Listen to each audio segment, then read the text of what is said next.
Hello all, welcome back to PSIR Analytica. We are starting this series after a long time.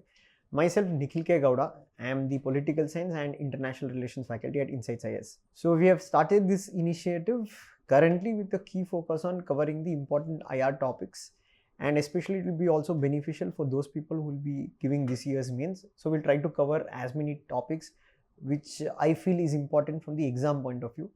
But it does not mean the same questions need to appear in the exam, or we can say the same topics needs to appear in the exam, but it's an attempt to look at least identify what are the important themes and try to look at how we can approach it.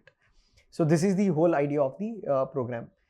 And so today I'll be taking up two important questions on international relations that might appear in the exam, and it will be also helpful for those students who are looking to build their answer writing skills with IR.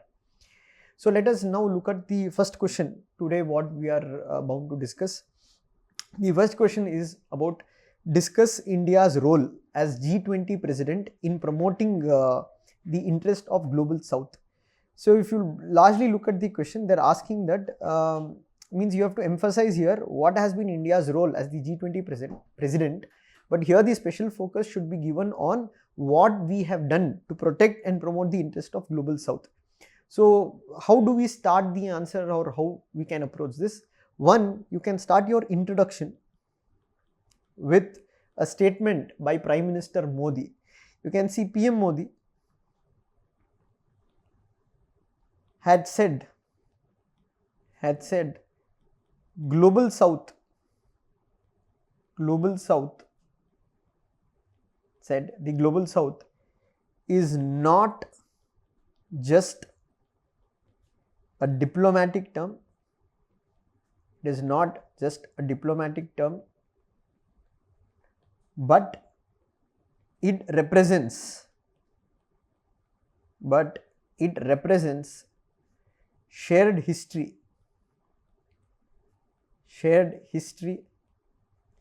against colonialism,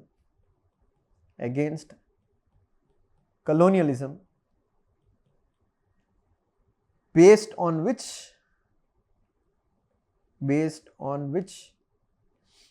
the modern relations are shaped.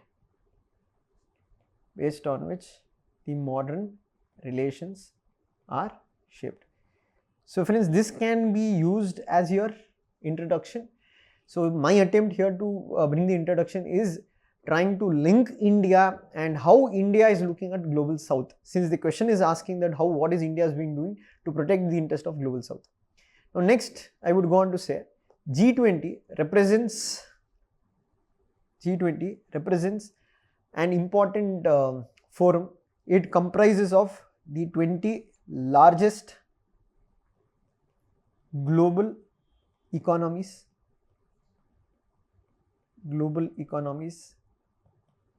Next, you can say that it comprises 85% of global GDP. Then we can also say it comprises of 75% of international trade,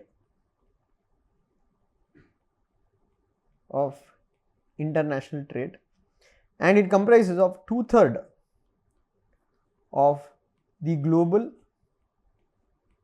population. Then you can also say that what makes India's presidency this time is more significant is that India's presidency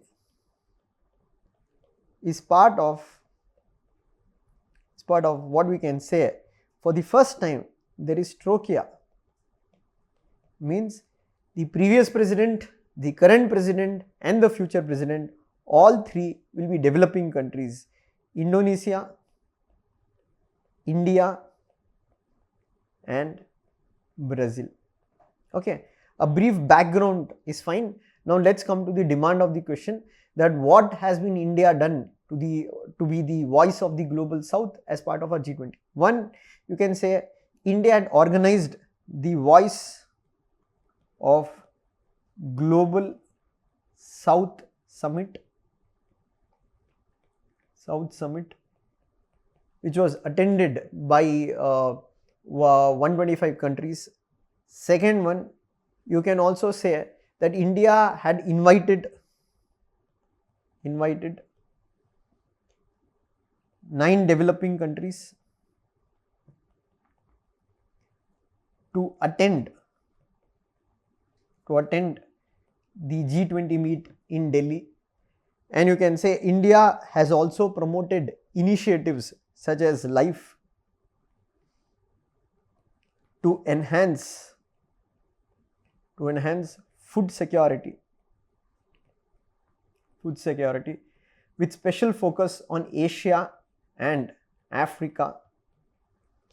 And more importantly, India mooted African Union's membership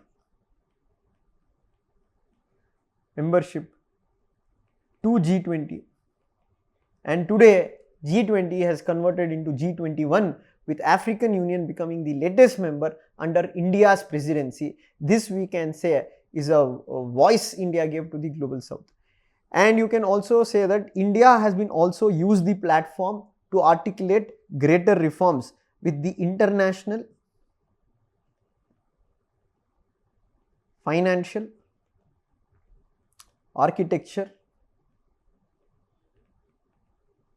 For example, reform of IMF, functioning of World Bank in that regard. And you can also say India had organized the Global South Forum for Young Leaders initiative. India had also conducted the Global South Science and Technology Forum. So you can list out these major initiatives. There are also initiatives such as Arogya Mitra program. Then once you have written about what India has done in this regard, now it's more importantly you need to go into the aspect that a conclusion, what we can write. So you can write in the conclusion part that you can say that we need to understand that India is not using G20 platform to become the voice of the global south and to play an obstructionist role, but India, here the broader understanding is that India understands, you can use it as a conclusion, India understands that India's objective is not to build a global trade union,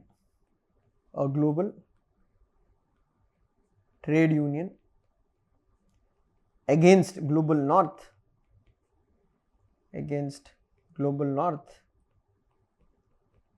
but India wants to become a bridge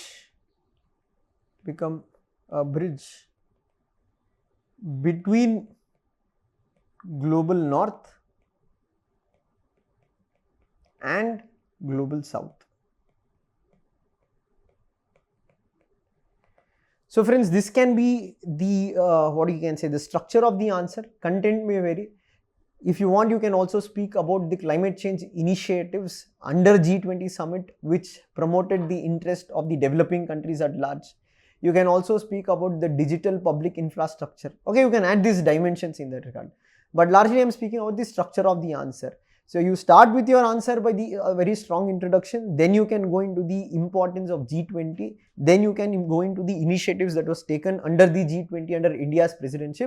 Then you end your answer by saying that India today is becoming a leader of the global south, not with an intention or the objective to build a global trade union against the global north, but instead to act as a bridge between the global north and global south. I hope this content would help you to frame a good answer. As I say, in mains exam, don't worry always about how much content you have.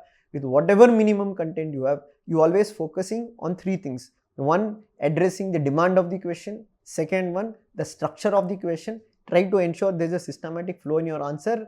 Third one, give greater clarity and examples to whatever points you put. So at the last moment, don't get too much tense that you have not studied this, you have not studied that. It's that everybody would have not studied everything. It's more importantly to answer the questions with whatever content we have, with the best way what we can present. Let's move into the second question of the day. So I'll be discussing two questions in coming for a month or so. So the second question is about part A of international relations, that is paper 2.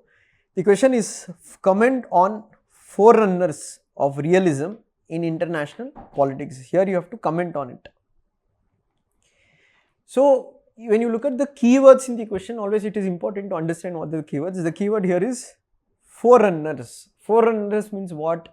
Basically they are asking you that who are the scholars or who are the thinkers who have shaped the what you can say, the important components of the realist school of thought in international politics. So I would start my introduction by saying, so my introduction would be, so what you can say, introduction has to be about now realism. You can say realism is considered to be one of the oldest and a hegemonic school of thought in international politics. So friends, this can be your plain simple introduction in that regard. Now next you have to go into the aspect of coming to the point, because it's a 10 marker question. You have to write within 150 words, so you cannot write too many points. What you need to do is that you have to quickly come to the demand of the question. So who are the forerunners? So you can say, though the modern day realist school of thought was systemized by Hans J. Morgenthau,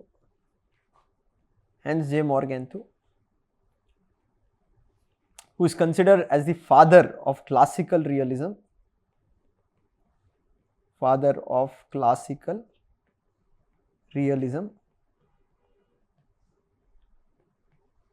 but the ideas that has shaped realism dates back to the works of different scholars.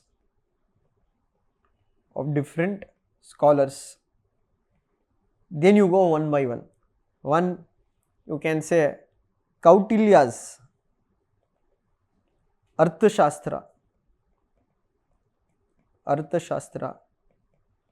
which broadly spoke about power, politics,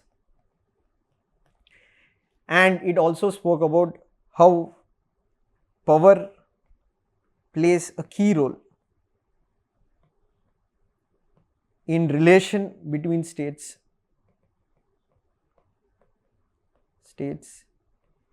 Then you can also speak about the Thucydides Peloponnesian War,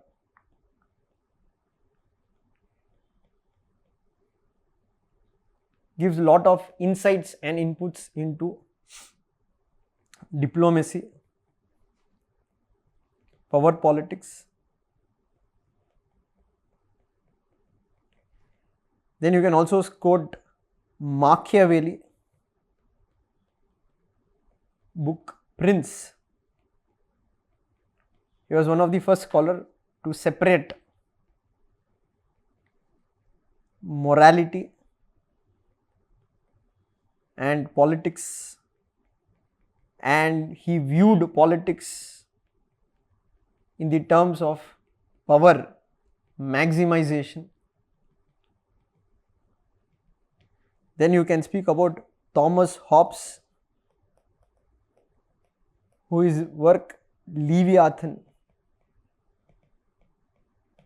He spoke about the state of nature, and he described state of nature as a state of war because anarchy prevailed, which currently resembles the realist school of thought description of what that world is nothing but a state of anarchy. Because of state of anarchy, every country will have to go for self-help, and only way to get self-help is through power maximization. You can say with the evolution of these ideas, it was then E.H. Carr who critiqued the idealism prevalent during his times and spoke about the power politics as a prominent feature of international politics. And finally, it was hence J. Morgenthau who came out with his 6 principles, which are based on the above ideas,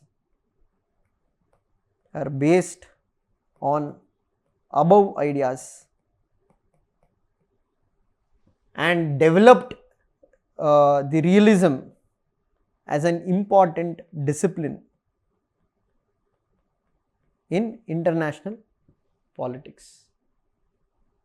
So friends, you can write about, because the question is asking about forerunners, try to focus on more your answer on those people who predates back to Morgenthau and how these ideas have shaped the realism of the modern day times. So that is the demand of the question. So I hope these 2 questions give you an idea that how you can structure your answers and how you can go through it. So I will be doing this session from Monday to Friday or every alternative day. So I'll be trying to cover as much as IR based questions. That's why we are told this is PSIR Analytica with special focus on international relations. So we'll try to cover certain topics which are important from the exam point of view with the recent current affairs based in form of a question and answer. So I hope this helps you guys, and again we'll meet tomorrow with a set of 2 new questions. So till then, take care, stay safe, goodbye.